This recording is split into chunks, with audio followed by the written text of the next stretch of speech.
او کبابدا په فقه کې د یو شی پوښتنه ځنې وسوه تفتح وسالك الوادي سمعت له دويا وجهارة بالكلام چې د فقهي مسئلې پوښتنه به ځنې وسوه شروع بسو او داسې به بهیدی لکه لوی نهر شیله او تا به د ده څخه شدید آواز او لوړې خبرې اورېدلې سبحان الله هغه وخت چې خبرو ته به ضرورت نو پټه خوله او خاموش به مګر کم وخت چې به پوښتنه ځنې وسوه او دا اراده به وکړه چې خلقو ته دین او علم وروښي نو بیا به نهر و یتدفق جوشیدی به بهیدی به امام اعظم رحمه الله پر دغه عظیم علم سربیره د دون عقل خاوند و چې اندازه یې نسم درښودلی خو د ده رحمه الله د عقل د اندازه کولو دپاره به د علي ابن عاصم رحمه الله قول درته رانقل کړم علي ابن عاصم رحمه الله وایي که د امام ابو حنیفه رحمه الله عقل د ټوله مځکې د اهل د عقل سره وتلل شي د امام صاحب عقل به تر دروند خو په دې خبره کې به مبالغه وي خدا پر یو عجبه تقدیر اندازهګیري دلالت کوي پر یو لوی عظیم اندهار دلالت کوي هغو کسانو چې د امام ابو حنیفه رحمه الله سره ګډ ژوند درلودي د ده علم فضل او تقوا یې څونه لوړه بلل نو ځکه یزید ابن هارون رحمه الله وایي ادرکت الناس فما رأيت اعقل ولا افضل ولا اورع من ابي حنیفه یزید ابن هارون رحمه الله چې په خپل یو جلیل القدر امام دی هغه وایي خلق می ډیر لیدلی دي خو تر ابو حنیفه می نه عاقل نه افضل او نه متقی لیدلی دي عبد الله ابن داود چې د امت مسلمه د لوی علماو څخه دی وایي يجب على اهل الاسلام ان يدعوا الله لابي حنيفه في صلواتهم فقد حفظ عليهم السنن والفقه يعني پر ټول اهل اسلام دا واجب ده چې ابو حنیفه رحمه الله ته په خپل المنځو کې دعا وکړي ځکه ده رحمه الله ودوی ته سنن او فقه ور وساتل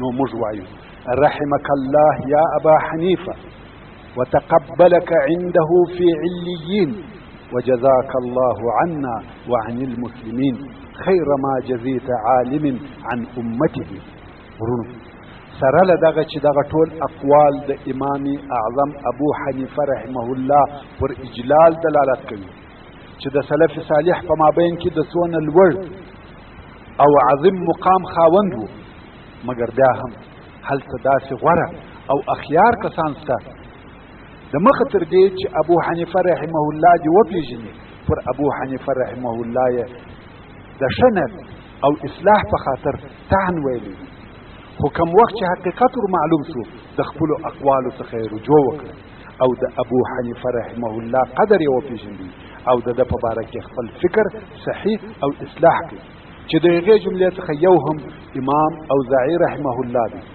امام اوزاعي چې د ائمه اعلام څخه دی د اسلام د لوی فقهاو څخه دی د مذهب د خاوندانو څخه دی او د شام فقيه و د امام ابو حنیفه رحمه الله معاصر و یعنی دواړو په یوه عصر کې ژوند کاوه خو د امام ابو حنیفه رحمه الله په باره کې داسې خبرې ورسېدلې وې چې د ده رحمه الله نه وې خوښ نو کوم وخت چې امام اوزاعي د امام عبدالله ابن مبارک رحمه الله سره ولیدل نو یې ورته وویل دغه مبتدع بدعتي چې په کوپه کې پیدا شوی دی او اسم کنیه ابو حنیفه دی دا څوک دی عبدالله ابن مبارک رحمه الله ته چې د امام ابو حنیفه رحمه الله علم او فقه ور معلوم و نو یې د امام اوزاعي رحمه الله د پوښتنې جواب فورا نه کوي او دا خو درته معلومه ده چې امام ابن مبارک د هغو کسانو څخه دی چې د امام ابو حنیفه رحمه الله علمي مقام یې ډېر لوړ باله او ډېر یې خوښ نو پس له لږه وخته عبدالله ابن مبارک ډېر ژور فقهي مسائل بیانول او په هغو کې داسې فتواوې بیانولې چې د امام اوزاعي رحمه الله ډېرې خوښېدې، تر څو چې پوښتنه یې وکړه ویل د دغه فتواو خاوند څوک دی؟ عبدالله ابن مبارک ویل یو شیخ دی چې په عراق کې ورسره مخامخ شوم. امام اوزاعي ویل هذا نبیل من المشایخ اذهب فاستكثر منه. دا سړی په مشایخو کې نجیب فاضل او د لوړ مقام خاوند دی، ولاړ شه او ډېر دغسې مسایل ځینې زده کړه. ابن مبارک رحمه الله ورته ویل دا ابو حنیفه دی. د الله عز وجل اراده داسې وه چې په وروسته کې بیا امام اوزاعي د امام ابو حنیفه رحمه الله سره ملاقي او یو ځای ورسره وویني، او په دغه ملاقات کې امام اوزاعي د امام ابو حنیفه په علم او فقه پوه او خبر سو، او بیا په وروسته کې امام اوزاعي و امام عبدالله ابن مبارک ته وویل د سړي په ډېر علم او پراخ عقل مې غبطه وسوه، او د الله عز وجل څخه د پخواني ګمان په خاطر د مغفرت غوښتنه کوم. زه په ښکاره غلطیا کې وم، د دغه سړي ملګرتیا مه پرېږده، دی د هغه څخه مخالف و چې ماته را رسېدلی و.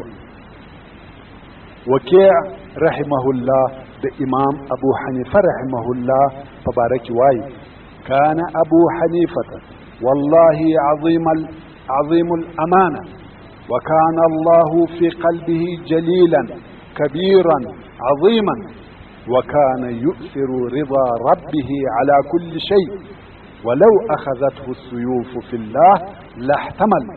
يعني فوالله ابو حنیفه د عظیم امانت خاوند و، الله عز وجل د پزړه کې جلیل کبیر او عظیم و، د الله عز وجل رضایه تر هر شي د مخ کول او اختیارول. که د الله عز وجل په لار کې په تور وهل کېدلی د هغو تحمل یې کاوه، خو د الهي شریعت څخه نه اوښتي.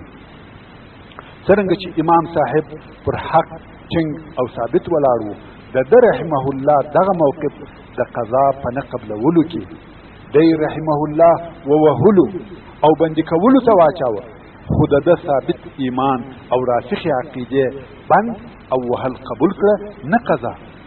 امام اعظم ابو حنیفه رضی الله تعالی عنه د مروت او مړانې خاوند و، د الله عز وجل څخه ډېر بیرېدی، دا یې نه قبلول چې دین یې په دنیا بدل شي.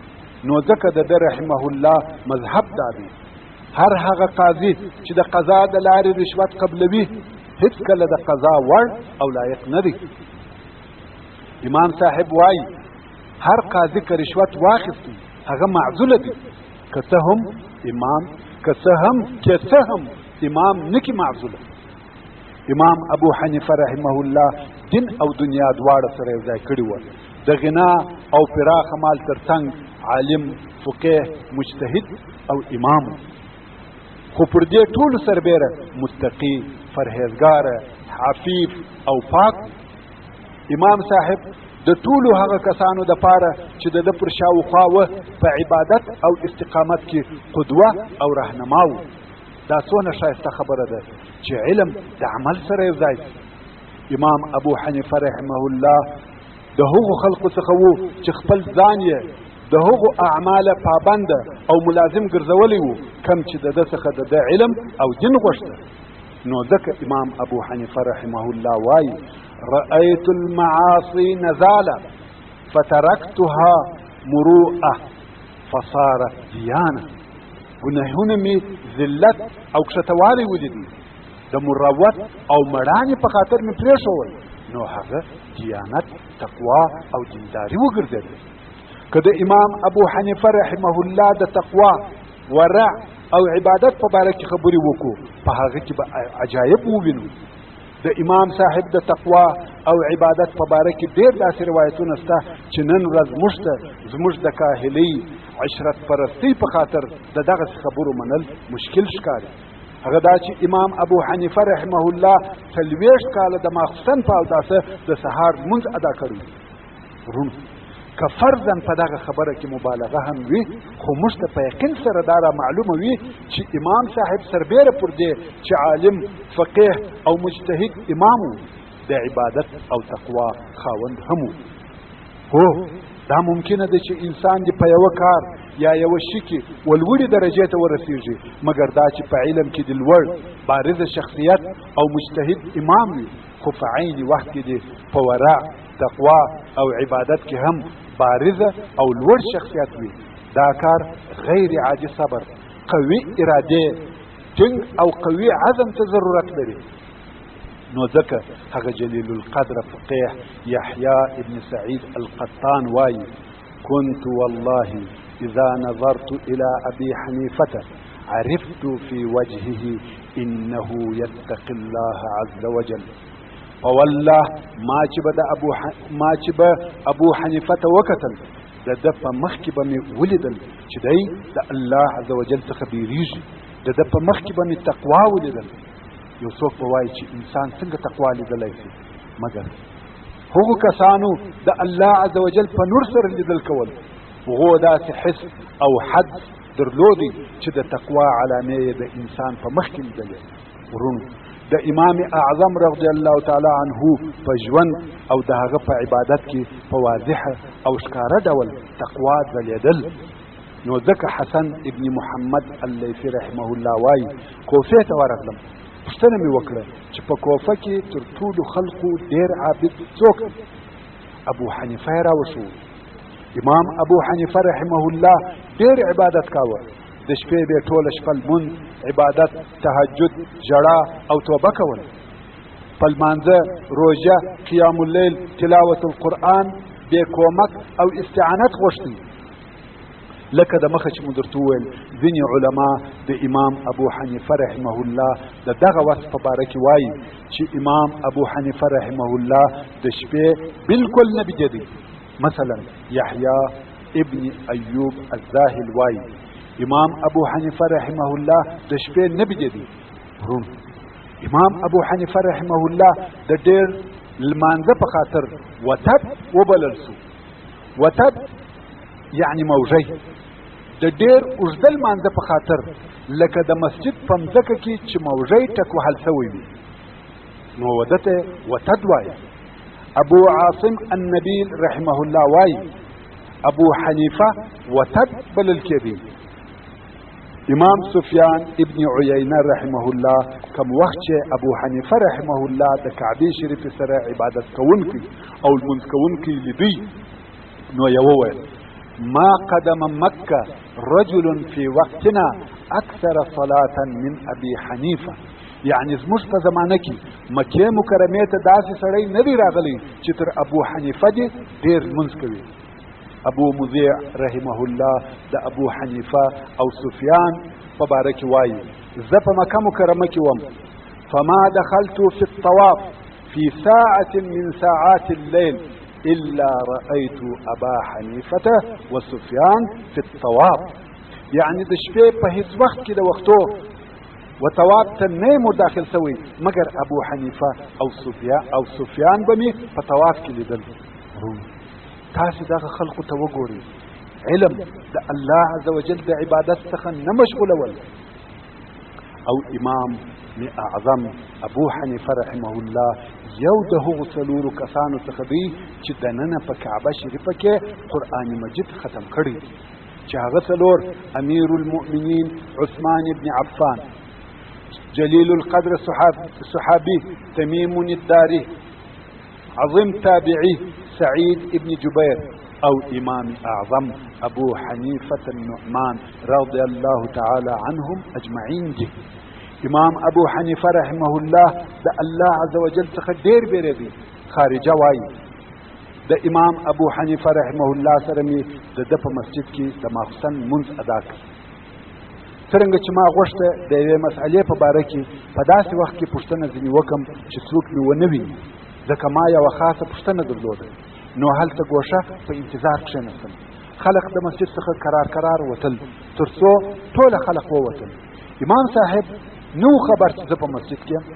خارجه وایي امام ابو حنیفه رحمه الله ما ته نسو متوجه، او نفلي لمانځه ته ولاړ او په قرات ویلو یې شروع وکړه تر څو چې د الله عز وجل ودغه قول ته ورسېدی فمن الله علينا ووقانا عذاب السموم. خارجه وایي دغه آیات شریف یې تکراراوه فمن الله علينا ووقانا عذاب السموم.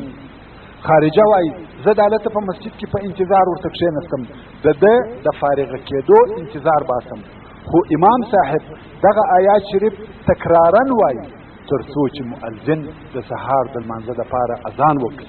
ورونو امام ابو حنیفه رضی الله تعالی عنه په کتاب الله قرآن مجید کې دغسې تأمل کاوه او دغسې په متاثره کېدی په یوه آیات یې تر سهاره پورې شپه تېرول.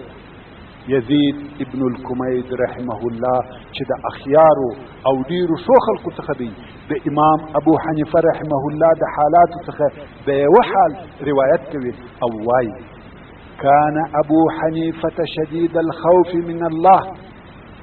وایي یوه شپه علي ابن الحسین المؤذن د ماخوستن په لمانځه کې د الله عز وجل دغه قول ووایي اعوذ بالله من الشیطان الرجیم اذا زلزلت الارض زلزالها واخرجت الارض اثقالها وقال الانسان ما لها يومئذ تحدث اخبارها بان ربك اوحى لها يومئذ يصدر الناس اشتاتا ليروا اعمالهم فمن يعمل مثقال ذرة خيرا يره ومن يعمل مثقال ذرة شرا يره.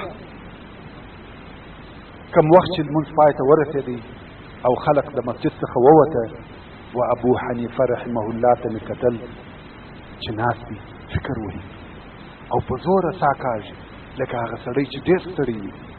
ابن الکمید رحمه الله وایي ما د ځان سره وویل چې زه به هم د مسجد څخه ووځم ځکه چې د امام زړه زما په وجود مشغوله نشي نو وایي ووتم او څراغ مې د هلته په مسجد کې پرېښاوه زه ولاړم. شپه تېره شوه سهار مسجد ته راغلم که ګورم ابو حنیفه تر اوسه په مسجد کې دی خپله ږیره یې نیولې ده او وایي یا من یجزي بمثقال ذرة خير خيرا ويا من يجزي بمثقال ذرة شر شرا أجر النعمان عبدك من النار وما يقرب منها من السوء وأدخله في سعة رحمتك. يعني هغه څوک چې د مثقال ذره خیر د خیر جزا ورکوي او هغه څوک چې د مثقال ذره شر د شر جزا ورکوي ستا بنده نعمان د اور څخه خلاص کړ او د هغه بدوی څخه یې وساته چې و اور ته نږدې کوي او ستا په پراخه رحمت کې داخل کړ. یزید ابن الکمید رحمه الله وایي ولاړه د سهار اذان مې وکړ امام ابو حنیفه لا ولاړ دی او څراغ لګېږي نو ما غوښته چې هغه څراغ راواخلم. ابو حنیفه راته وویل څراغ وړې؟ ما ویل هو د سهار اذان مې وکړ.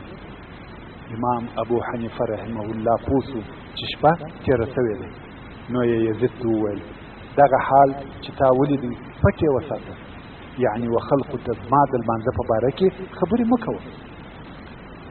وایي امام صاحب کښېنست اوس خو د سهار اذان شوی دی نو کښېنست څو اقامت مې وکړ او هغه د ماخوستن په اوداسه یې زموږ سره د سهار لمونځ ادا کړ.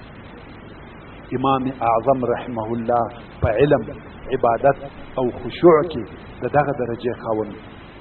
امام صاحب پر داسې کار حریص و چې نن ورځ اکثرو خلقو پرې ایښی دي.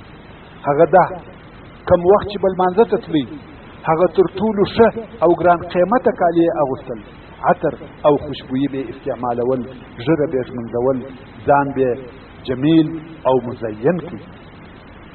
یو چا ورته وویل یا ابا حنیفه دغه کالي چې ته اغوندې خلک یې هغه وخت اغوندي چې پاچا او حاکم ته ورځي او یا په یو لوی مجلس کې ګډون کوي. امام ابو حنیفه رحمه الله چې موږ او خلقو ته ښوونه کوي ویل د الله عز وجل د پاره زینت کول تر دې ښه دي چې خلقو ته زینت کوي. او د هغه طریفو قصو څخه چې د امام صاحب د بر الوالدین او اطاعت په باره کې روایتیږي هغه دا چې دی رحمه الله د خپل مور سره په ژوند او گزاره کولو کې د ډېرې پراخې سینې خاوند و. یوه ورځ یې مور پر یوه شي قسم یاد کړي او بیا په هغه خپل قسم کې حانثه شوه، یعنې په قسم یې وفا ونه کړه. نو یې د خپل زوی امام ابو حنیفه رحمه الله څخه د هغه په باره کې فتوا وغوښتل. امام صاحب هم فتوا ورکړه، مګر دا د ده رحمه الله په فتوا نه وه قانع. نو ویل والله زه نه قانع کېږم مګر په هغه شي چې زرعه خیاط وایي. ورونو زرعه خیاط په کوپه کې یو صالح او واعظ سړی و، خلقو ته نصیحتونه کول مګر فقیه نه و. اوس چې د امام اعظم رحمه الله مور و امام صاحب ته وویل چې زه ستا په فتوا نه یم قانع، د زرعه خیاط فتوا غواړم. نو امام صاحب هم مور را رهي کړه او زرعه خیاط یې راوستل. ښځې د زرعه څخه د هغه خپل قسم په باره کې پوښتنه وکړه. زرعه په تعجب کې سو، ویل ستا سره د کوفې فقیه در سره دی، ته زما څخه فتوا غواړې؟ زه څنګه فتوا درکړم؟ امام ابو حنیفه رحمه الله و زرعه ته قرار په غوږ کې هغه فتوا ور وښول چې دغسې فتوا ورکړه. زرعه هم هغه حکم ورته بیان کړي. د امام صاحب مور راضي او قانع شوه او امام صاحب بیرته کور ته راوسته او دی رحمه الله په دې ډېر خوشحاله و چې مور یې راضي کړه. ورونو په دغه قصه کې دوه شیه پراته دي. یو دا چې د مور معاملات د خپل زوی سره که څه هم زوی یې لوی سي، د لوړې درجې او عظیم علم خاوند سي، خو مور بیا هم د هغه کوچنیوالي په سترګو ورته ګوري، هغسې معامله ورسره کوي لکه چې کوچنی هلک وي. وایي د کور پیر چاته نه معلومیږي. او دوهمه خبره دا ده چې پر دغه لوی ځوان عالم او فاضل زوی دا لازمه ده چې بیا هم د مور زړه وساتي. امام ابو حنیفه رحمه الله دغه حق موږ ته راښیي. که څه هم د ده مور د ده علم لږ وباله، د ده رحمه الله په حکم یې قناعت نه کاوه، خو بیا هم دا کار نه پر ده دروند سو او نه ناراضه سو، بلکې د مور رضایت یې غوښتی او د دې په باره کې وفاداره پاتې و. ورونو امام ابو حنیفه رحمه الله یوازې دا نه چې د مور په باره کې وفاداره او حق پیژندونکی و، بلکې د هر چا حقوق یې پیژندل او په وفا کې ثابت قدمه و. د امام ابو حنیفه رحمه الله په یوه بله مشهوره قصه کې د ده رحمه الله وفا او حکمت د یوه فاسق همسایه سره ویني. امام ابو حنیفه رحمه الله په کوفه کې یو همسایه درلودی چې دغه همسایه یې پینه‌دوز و. د ورځې به ټوله ورځ د باندې په خپله پینه‌دوزي اخته و. ماښام چې به کور ته راتلی خپل خواړه به یې ورسره راوړه، هغه به یې په کور کې پخول، اخته به و، غزلې او بیتونه به یې ویل. خو دا همسایه په عین حال کې شراب هم څښل. ورونو دغسې ګناهونه چې څوک یې په خپل کور کې په پټه کوي، خلقو ته یې نه ښکاره کوي، په دنیا کې جزا نه ورکول کېږي، ځکه چا نه دی پر نیولی.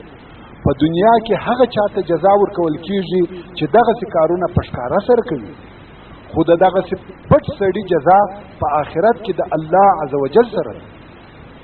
خیر د امام صاحب دغه پینه‌دوز همسایه به په کور کې شراب هم څښل، نو خود نشه به سو او بیا به په لوړ آواز غزلې او بیتونه ویل. یو بیت چې ډېر یې تکراراوه هغه دا و: اضاعوني وأي فتى اضاعوا ليوم كريهة وسداد ثغر. چې معنا یې داسې ده: زه ضایع کړم او څنګه ځوان یې ضایع کړي، داسې ځوان چې د بدې ورځې دپاره دی او د دشمن د مخنیوي دپاره دی. تر هغو بیا غزلې او بیتونه ویل تر څو چې بیده بسو. او دا خو معلومه خبره ده چې امام ابو حنیفه رحمه الله صوام او قوام سړی و، ورځ یې په علم او روژه تېرېده او شپه یې لمونځ، عبادت، تهجد او دعا وه. هره شپه یې د دغه همسایه غزلې او آواز اورېدې، مګر څه یې نه ورته ویل او نه یې منع کاوه، ځکه دغه سړی په خپل کور کې دا کارونه کوي، نه یې عرض پر کاوه او نه یې دته شکایت کاوه. تر څو یوه شپه دا آواز ورک سو. امام صاحب په تعجب کې سو او دا تشویش ورته پیدا سو چې همسایه ته څه نه پېښ شوي. نو یې سهار وختي د هغه پوښتنه وکړه، ورته وویل سوی چې د شپې ګزمې ونیوي او اوس بندي دي. امام صاحب د سهار تر لمانځه وروسته فورا پر خپل بوده سپور سو، د کوفې د امیر د کور پر طرف وررهي سو او د هغه د ملاقات اجازه یې وغوښتل. د کوفې امیر ته خبر ورغلی چې د کوفې فقیه امام اعظم د خپل عصر د ټولو مسلمانانو امام ابو حنیفه رحمه الله د ملاقات ته راغلی دی. د کوفې امیر خپلو پیردارانو ته وویل ژر اجازه ورکړي او دغسې سپور یې راولي، مې پرېږدئ چې د خپل بوده څخه کښته سي، پرېږدئ چې زما مجلس ته سپور راشي، تر څو چې زما دغه فرش د ده د بوده تر پښو لاندې سي. دا یې ټوله د امام صاحب د عزت او احترام په خاطر کول. پیردارانو هم دغه کار وکړي او امیر یې د استقبال دپاره مخې ته راغلی. ښه راغلی یې ورته ووایه، په عزت یې کښېناوه او ویل امر کوه، طلب او حاجت دې څه شي دی؟ امام صاحب ویل یو کوچني غوښتنه لرم، هغه دا چې یو پینه دود زما همسایه دی او د شپې ګزمې نیولی. امیر امر وکړ چې پینه دود خو فورا ایله کړي او هر هغه څوک چې مو په دغه شپه کې نیولي دي هغه هم ټوله د ابو حنیفه رحمه الله د عزت او احترام په خاطر ایله کړي. امام ابو حنیفه رحمه الله یې شکر ادا کړي او د امیر څخه رارهي سو. هغه پینه دوز تر شا په پسې دی تر څو چې کور ته ورسېده. اوس پینه دوز غواړي چې د امام صاحب شکریه ادا کړي، وایي نیکي دې را سره وکړه. خو امام ابو حنیفه رحمه الله و پینه دوز ته وکتل، ویل ځوانه آیا موږ ضایع کړې؟ چې دا هغه د پینه دوز د بیت پوښتنه وه چې ویل دی اضاعوني و ای فتن اضاعوا. ځوان پوه سو چې امام صاحب زما په نشه، شراب څښلو، غزلو ویلو په ټولو خبر دی. نو یې فورا ورته وویل یا بلکې ودې ساتلم، زما پالنه دې وکړه، جزاک الله خیرا عن حرمة الجوار و رعایة الحق. او ځوان د هغه خپلو کارو څخه توبه وکړه، بیا یې هیڅکله شراب څښلو او غزلو ویلو ته رجوع ونه کړه. ورونو، امام اعظم ابو حنیفه رضی الله تعالی عنه دغه شخصیت و. موږ د ده رحمه الله اوصاف بیانوو چې د دغه شخصیت تصور وکړئ. تاسې و دغه عالی اخلاقو ته وګورئ چې د هغه عظیم علم او لوی فقه څخه منعکس کېده. تاسې دغه حلم او وفا ته وګورئ. که زموږ او ستاسې همسایه دغسې وي شاید ویې وهو، په جنگ او جنجال ورسره اخته سو. امام صاحب چې دغه پینه دود ایله کولای سوای، بندي کولای هم سوای، مګر یا تر جنگ او وهلو ښه لار دا ده چې وسمې لارې ته په حکمت او اخلاقي طریقه راوبولو، په ادب، عفو او بخښنه معامله ورسره وکړو، په ښه وضعیت یې و توبې ته تشویق کړو. علما دغسې وو، د خلقو طبیعتونه ور معلوم وو او پوهېدل چې باید څنګه تعامل ورسره وشي. علم دا نه دی چې فقط احکام صادروي، دا حلال دی، دا حرام دی، روا دی، ناروا دی، یجوز لا یجوز. دې ته هیڅکله علم نه ویل کیږي، بلکې واقعي علم لوړ اخلاق دي چې د انسان په عملي ژوند کې ښکاره او تطبیق وي. دغه ته د الله عز وجل د شرع فهم ویل کیږي. څرنګه چې د امام ابو حنیفه رحمه الله په فقه او فتواو کې فهم، حکمت، عقل او استنتاج پروت وو، نو ځکه ځینې کسان د ابو حنیفه رحمه الله په فتواو نه پوهېدل. احیانا ځینې کسان د خپل جهل په سبب داسې ګمان کوي چې د امام ابو حنیفه رحمه الله احکام د سنت مطهره څخه مخالف دي، او ځینو کسانو به د نور څه په ویلو کې هم جرأت کاوه، مگر امام اعظم رحمه الله د دغه کسانو سره په معامله کې ولوړو اخلاق ته رسیدلی وو. هیڅ کله یو چاته په بد سره جواب نه دی ورکړي. نو ځکه امام عبد الله ابن مبارک رحمه الله و سفیان الثوری رحمه الله توای یا ابا عبد الله ما اتحد ابا حنیفه عن الغیبه ما سمعته يغتاب عدوا له قط. يعني يا ابا عبد الله ابو حنیفه د غیبت څخه څونه لري دي. هیڅ وخت من ندی ځنې اورېدلی چې د خپل دشمن غیبت یې کړی وي. خپل دشمن هم په بد سره نه یادوي. اما سفیان الثوری رحمه الله ورته وویل فوالله ابو حنیفه تر دې ډېر عاقل دی چې پر خپلو حسناتو دي داسې شی مسلط کړي چې ځینې لوی شي. ورونو دا خو درته معلومه ده چې غیبت د انسان نیکۍ وړي، او امام اعظم رحمه الله د خپلو نیکیو د ساتلو په خاطر هیڅ وخت د هیچا غیبت نه کاوه. ورونو امام ابو حنیفه رحمه الله پوهېدی چې په خلقو کې ځینې داسې کسان شته چې د ده رحمه الله سره حسد لري، مګر دا هم ور معلومه وه چې د ده محبان، شاګردان، اصحاب او اتباع یې هم ډېر زیات دي چې اصلا هم دغه خلق په ټولنه کې د لوړ مقام، لوی قدر او قوي حجت خاوندان دي.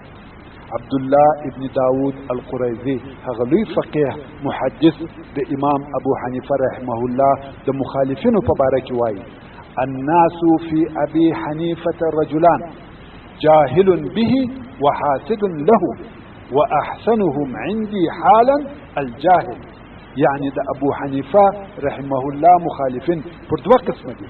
یا دا چې د ده قدر د جهل او بې خبرتیا په سبب نور معلومیږي، یا دا چې هغه ټوله ور معلوم دي خو حسد یې نه پرېږدي چې د ده پر فضیلت اعتراف وکړي. نو مخالف یې یا جاهل دی یا حاسد، او وایي په دوی دوو کې زما په نیز هغه جاهل ښه دی نه حاسد. ورونو دا اخلاق دي چې سلف صالح یې موږ ته راښیي. ځینې اوقات موږ هم د علماو یا صالحینو په باره کې داسې خبرې کوو چې پر هغو عیب وایو، ازاروو یې، مګر سلف صالح راته وایي خبردار ته چې دا خبرې کوې ته پېژنې، په ده او د ده په حال خبر یې، په دین، اخلاقو، علم او فضیلت یې خبر یې. د هغو کسانو څخه چې پوښتنه کړې ده چې د ده سره یې ژوند کړی دی، تا په خپله خبرې ورسره کړي دي. حال دا چې زموږ په اوسنۍ زمانه کې ټول وسایل موجود دي، سفر آسانه دی، تلیفون موجود دی، کولای شي چې د هر انسان په باره کې د هغه د اعمالو او اقوالو تاکید وکړي، مګر دا چې د فلاني په روایت هغه بیا د هغه بل څخه او هغه بیا د هغه بل څخه بې له دې چې تحقیق او معلومات وکړو خبرې کوو. دا کار احیانا انسان بې له ارادې په حسد او غیبت کې اچوي او خپل قبول شوي عبادتونه حسنات د لاسه ورکوي. نو ورونو د یو چا په باره کې مه په جهل سره خبرې کوئ او مه د چا سره حسد کوئ. دا د امام ابو حنیفه رحمه الله او هغه مخالفین چې دوو ډلو ته وویشل شوه، یا جاهل یا حاسد. امام محمد ابن الحسن الشیبانی رحمه الله د امام ابو حنیفه رحمه الله شاگرد وایي محسودون وشر الناس منزلة من عاش في الناس يوما غیر محسودی. یعنی موږ هغه څوک یو چې حسد را سره کېږي، دا د خلقو کږې خبرې د حسد په خاطر دي، او بدترین د خلقو هغه څوک دی چې په خلقو کې داسې یوه ورځ تېره کړي چې حسد نه ورسره وځي. یعنی بدترین انسان هغه څوک دی چې د خلقو د طرفه حسد نه ورسره کېږي.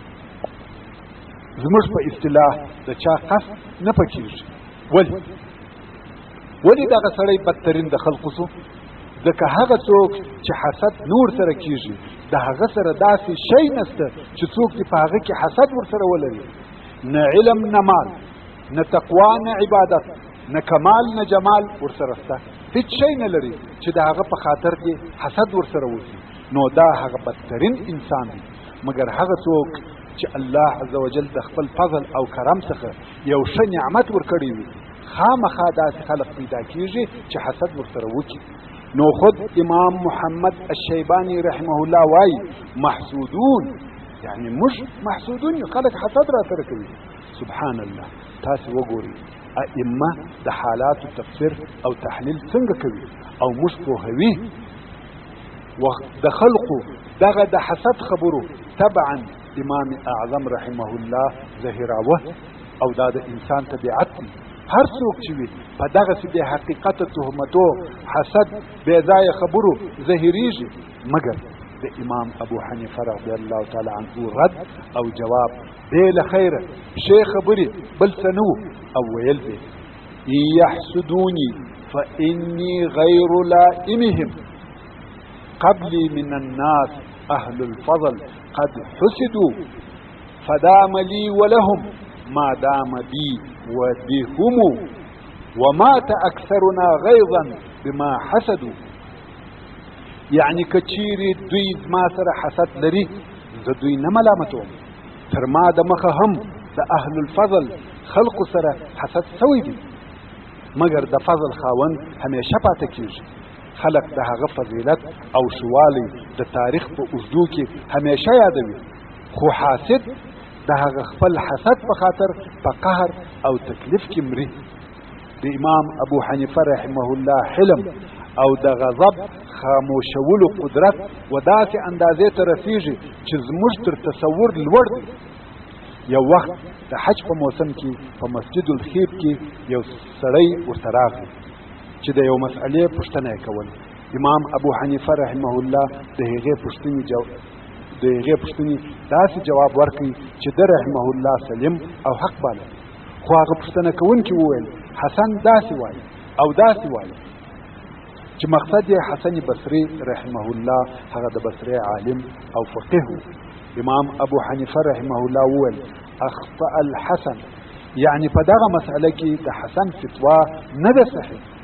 سړی چې د حسن بصري رحمه الله د طرفدارانو او متحمسینو څخه و او د امام ابو حنیفه رحمه الله د محاسدینو او منتقدینو څخه و، ویل ته وایې اخطأ الحسن یا ابن زانیه، دا ډېره بده خبره ده، د اخلاقو څخه لرې او وتلې خبره ده او په عین حال کې پر علماو جرأت دی. خو ځینې کسان شته چې نه ادب لري نه اخلاق او نه خپله ژبه ساتلی شي، چې دا ډېر بد عادت دی. خبرې که څه هم د مخالفینو سره وي، د خطا وتلي سړي سره وي، حتی که د منحرف انسان سره وي، باید بدې جملې او شدیده لهجه نشي استعمال. خو دا ډېره بده د اخلاقو څخه د باندې جمله وه چې دا سړي وویل او ولاړ. مګر امام ابو حنیفه رضی الله تعالی عنه په ډېره سړه سینه خو په غمجن آواز وویل ای والله اخطأ الحسن واصاب ابن مسعود.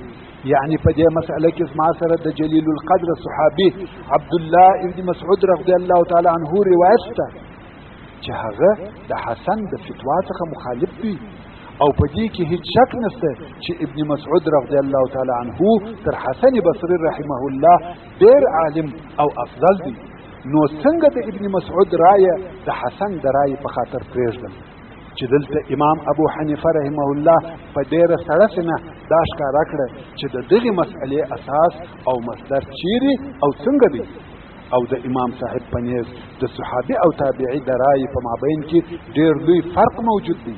که هر څونه هم د دغه تابعي مقام لوړ او جلیل وي، خو په صحابي پسې نشي رسېدلی. امام ابو حنیفه رحمه الله به دعا کول او ویل به اللهم من ضاق بنا صدره فإن قلوبنا قد اتسعت له فبشر عباد الذين يستمعون القول فيتبعون احسنه. يعني يا الهي هر هغه څوک چې سینې یې په موږ تنګې سوي دي، زموږ زړونه و هغو ته پراخه دي، نو هغو بندگانو ته زیری ورکړه چې خبرې اوري او د هغه شو یې متابعت کوي. جلیل القدر امام یزید ابن هارون رحمه الله وایي ما رأيت احدا احلم من ابي حنیفه تر امام ابو حنیفه رحمه الله می هیڅوک ډیر حلم نه دی لیدلی. ورونو حلم ډیر لوی قوت دی. حلم دا دی چې انسان د غضب او آزار په وخت کې خپل ځان په کنټرول او اراده کې راولي. قوي هغه څوک نه دی چې ډیر ژر بدله او انتقام اخلي، بلکې واقعي قوي هغه څوک دی چې د قهر او غضب په وخت کې د ځان پر کنټرولولو او اداره کولو قادر وي. یو وخت یو سړي و امام ابو حنیفه رحمه الله ته ډیر بد الفاظ ویل یا مبتدع یا زنديق. امام ابو حنیفه رحمه الله په جواب کې وویل غفر الله لك الله يعلم مني خلاف ذلك وإني ما عدلت به منذ عرفته ولا أرجو إلا عفوه ولا أخاف إلا عقابه. يعني الله عز وجل بخشنه درته وکي، الله جل جلاله دا ستا د قول خلاف فما خبر دی. کم وخت څخه چې الله می پیژندلې دي سرکشي مې نه د ځینې کړې او بې له د عفو د بل شي امید نه لرم او بې له د عذاب د بل شي څخه نه بیریږم. امام ابو حنیفه رضی الله تعالی عنه د خپل نفس په اداره کولو او حلم کې ډیر قوي وو، مگر هغه شی چې د امام ابو حنیفه رحمه الله څخه متمیز او ممتاز شخصیت جوړ کړي او دی رحمه الله د دغه ټولو عظیم صفات خاوند وګرځاوه. د هغه سبب هغه الهي فضل وو چې وده رحمه الله ته تر حد او اندازې زیات روشانه عقل، ذراکت، هوښیاري، ثبات، وضاحت ورکړي وو او دی رحمه الله په دغه باره کې ډیر مواقف او عجبه کیسې لري. امام ابو حنیفه رحمه الله یو غیر عادي تر فکر لوړ قدرت درلودي چې پر خپل خصومو او مناقشینو یې په حاضر جوابي سره حجت ثابتولای او دلیل قائمولای شوی. چې د هغې جملې څخه به یو څو کیسې درته بیان کړم. اول دا چې و امام ابو حنیفه رحمه الله ته حال او خبر راغلی چې هلته په کوفه کې یو سړی دی چې پر راشد خلیفه جلیل القدر صحابي امیر المؤمنین عثمان ذی النورین رضی الله تعالی عنه ډېرې بدې خبرې کوي، بد یې بولي تر داسې اندازې چې د ده رضی الله تعالی عنه په باره کې به ویل چې یهودي دی. حاشاه والعیاذ بالله. ورونو ځینې اوقات انسان د ډېر حق او حسد په خاطر و دغه درجې ته رسیږي، نو ځانونه د حق، حسد، عناد او عداوت څخه ساتي چې انسان ړندوي. خیر دا خبر و امام ابو حنیفه رحمه الله ته ورسېدی.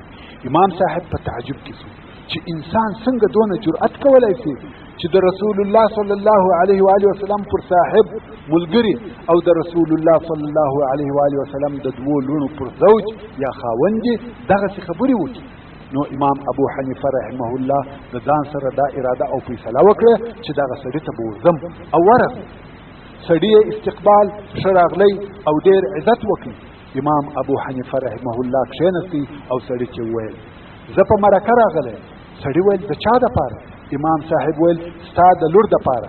یو شریف سړی دی، د ډېر مال خاوند دی، د قرآن مجید حافظ دی، سخي دی، د شپې قیام اللیل، تهجد او لمونځ کوي، د الله عز وجل د بیرې څخه ډېر ژاړي. سړي ویل یا ابا حنیفه خلق تر دغه په لوړ صفتو قانع کېږي، دا څوک دی چې دغه ټول صفتونه پکښې یو ځای سوي دي؟ شریف دی، غني دی، د کلام الله حافظ دی، سخا، عبادت د الله عز وجل بیره، دا ټول صفتونه لري. یا ابا حنیفه زه تر دغه په لږ قانع یم. امام ابو حنیفه رحمه الله ویل مگر په دغه سړي کې یو عیب شته. سړي ویل عیب یې څه شی دی؟ امام صاحب ویل یهودي دی. سړي ویل سبحان الله، ته ما امر کوې چې خپله لور و یهودي ته ور واده کړم؟ دا ته څه وایې یا ابا حنیفه؟ امام صاحب ویل دا کار نه کوې؟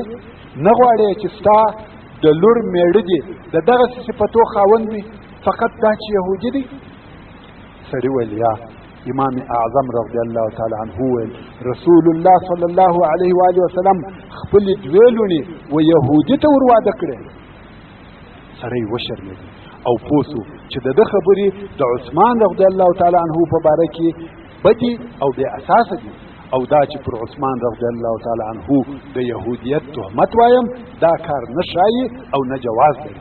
رسول الله صلی الله علیه و آله وسلم د عثمان رضی الله تعالی عنه اکرام کړی دی او د خپل دوه لونو خاوند وګرځاوه. نو سړي وویل استغفر الله انی تائب الی الله عز وجل.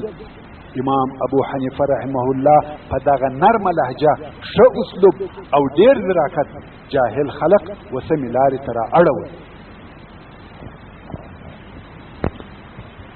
امام اعظم ابو حنیفه رحمه الله یو وخت د ملحدینو سره د بحث او نقاش وعده درلوده. ورونو ملحدین خو هغه څوک دي لکه د نن ورځې کمونستان چې د الله عز وجل د وجود څخه انکار کوي او وايي کون او موجودات په خپل پیدا شوي دي او په خپل اداره کیږي. العیاذ بالله. نو امام صاحب د دغو خلکو سره د بحث او نقاش وعده درلوده.